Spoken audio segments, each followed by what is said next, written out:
31st night হাসি আছে, আড্ডা আছে, কিন্তু কিছু কথা আজও বলা হয় না। এই রান্নাটাও ঠিক সেই রকম। চুপচাপ ঘরের ভেতর ঘরটা আজ একটু আলাদা করে সাজালাম। হোম সুইট হোম ওয়াল হ্যাঙ্গিংটা দেয়ালে টানালাম। এটা খুব বেশি কিছু না, তবুও চোখে পড়ে। এই রাতগুলোতে মানুষ আসলে সাজসজ্জা দেখে না, দেয়ালটার দিকে তাকিয়ে একটু থামে। চুলা জ্বালানোর আগে এক কাপ চা হাতে নিয়ে কিচেনে দাঁড়াই। কথা নেই, শুধু গ্যাসের শব্দ। আজকের জন্য মেনু ঠিক করা ছিল আগেই, বড় কিছু না, যেগুলো ঘরে থাকলে মনটা একটু শান্ত হয়। প্রেসার কুকার প্রিহিটে দিয়ে দিচ্ছি, মাঝারি আছে। একটা পাত্রে 2টা পাকা কলা চটকে নিলাম। এর মধ্যে 2টা ডিম, হাফ কাপ চিনি, 1/3 কাপ তেল ভালো করে মিশিয়ে নিলাম। এবার দিয়ে দিলাম 1 চা চামচ ভ্যানিলা এসেন্স।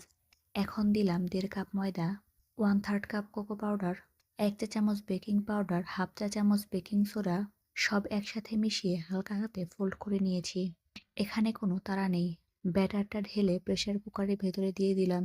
আজকে একটা বানানো হচ্ছে কারো জন্য না, নিজেদের জন্য। এই রাতগুলোতে খাবারটা মুখে দেওয়ার আগে সবাই একটু চুপ করে যায়, কারণ পেট ভরানোর আগে মনের জায়গাটা খালি থাকে। অফ ক্যামেরায় মুরগি কেটে ধুয়ে রেখে দিয়েছি আগেই, মাঝারি সাইজের পিস করে নিয়েছি। একটা কড়াইয়ে পরিমাণ মতো তেল দিয়ে দিয়েছি, তাতে দিয়ে দিলাম পেঁয়াজ কুচি। এই পেঁয়াজ কুচিগুলো হালকা বাদামি করে ভেজে নেব। এখন এখানেই একটা কাজ করি, আদা বাটা আর রসুন বাটা আলাদা একটা বক্সে তুলে রাখছি, দৈনিক ব্যবহার করার জন্য। রান্নার মাঝেই এই কাজটা সেরে ফেললে পরে আর ঝামেলা থাকে না। এখন কড়াইয়ে আদা বাটা, রসুন বাটা, হলুদ, লবণ, মরিচ সবকিছু দিয়ে দিলাম। এই সময়টায় কষাতে কষাতে ঘরের গন্ধ বদলে যায়।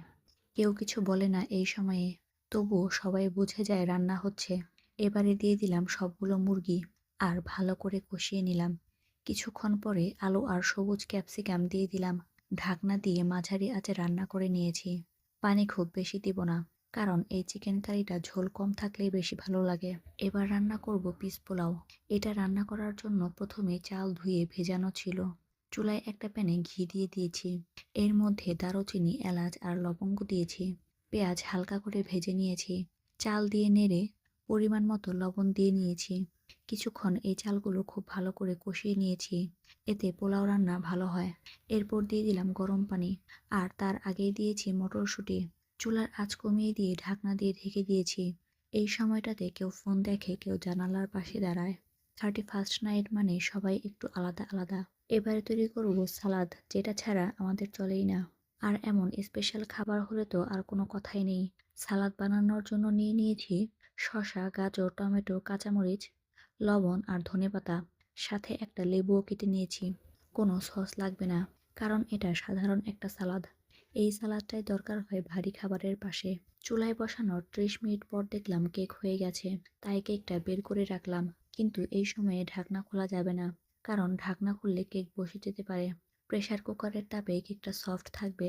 খেয়াল করে দেখলাম ঘরে চকলেট আর কলার গন্ধ। এই সময়ে চিকেন কারিটাও নামিয়ে নিলাম। অপর পাশে দেখলাম পোলাও ঝরঝরে হয়ে গেছে। সবকিছু এক এক করে প্লেটে পরিবেশন করে নিলাম। কিছুক্ষণ পর কেকটা একটা প্লেটে পরিবেশন করে সুন্দর করে মন মতো করে পিস করে কেটে নিয়েছি। দেখলাম কেকটা খুব সফট হয়েছে আর খেতেও দারুণ হয়েছে। এক পাশে পিস পোলাও, তার পাশে চিকেন কারি, যেখানে আলু আর ক্যাপসিকাম স্পষ্ট দেখা যায়। এক কোণে সালাদ দিয়েছি আর কাটা লেবু। ডেজার্ট হিসেবে রেখেছি চকলেট ব্যানানা কেক। প্লেটটা হয়তো খুব একটা সুন্দর না, কিন্তু সত্যি 31st নাইট মানে নতুন বছর না। এই রাত মানে যা বলা হয়নি তা খাবারের মাঝেই থেকে যায়। বছরের শেষ রাত, হাসি শোনা যায় কিন্তু বুকের ভেতর শব্দ হয় না। টেবিলে সবাই আছে, কেউ পুরো মন দিয়ে বসে নেই। কারো চোখ ফোনে, কারো চোখ খাবারে, কারো চোখ কোথাও না। এই রাতটা এমনই, একই ঘরে থেকেও মানুষ আলাদা আলাদা হয়ে যায়। খাবার সামনে এলেও হাত আগে বাড়ে না, একটু থামা লাগে, কারণ এই থামাটুকুই আসল। কিচেন থেকে আসা গন্ধ কথার জায়গা দখল করে নেয়। কেউ বলে না ভালো হয়েছে, তবু সবাই বুঝে যায় ঠিক আছে। শহরের বাসায় এই নীরবতাই পরিচিত। এখানে কেউ জিজ্ঞেস করে না ভেতরে কেমন লাগছে। এই রাতটা খাওয়ার জন্য না, চুপ করে বসে থাকার জন্য। প্লেটে খাবার নিলাম, পরিমাণ কম, আজ বেশি দরকার নেই। এক কামড়, তারপর একটু থেমেছি। এই থামার সময়টাই ভারী, কারণ এই ফাঁকে পুরো বছরটা একবার মনে পড়ে। সব ভালো দিন না, আবার সব খারাপও না। মাঝামাঝি অনেক কিছু কোথাও আটকে আছে। কেউ হালকা হাসে, আড্ডা শুরু হয়, কিন্তু কথা ঘুরে ফিরে নিরাপদ জায়গাতেই থাকে। কেউ আজ ঝামেলা করে বসতে চায় না। এই রাতটা কাউকে ভার দিতে নেই। খাবার শেষের দিকে স্বাদ বোঝা যায় বেশি, কারণ তখন আর কিছু ভাবার শক্তি থাকে না। এই সময়টায় এক কাপ পানি, এক টুকরো কিছু আর একটু চুপ থাকা সবচেয়ে কাজের। বছর বদলায় মানুষ না, শুধু কিছু না বলা কথা আরো চুপচাপ হয়ে যায়।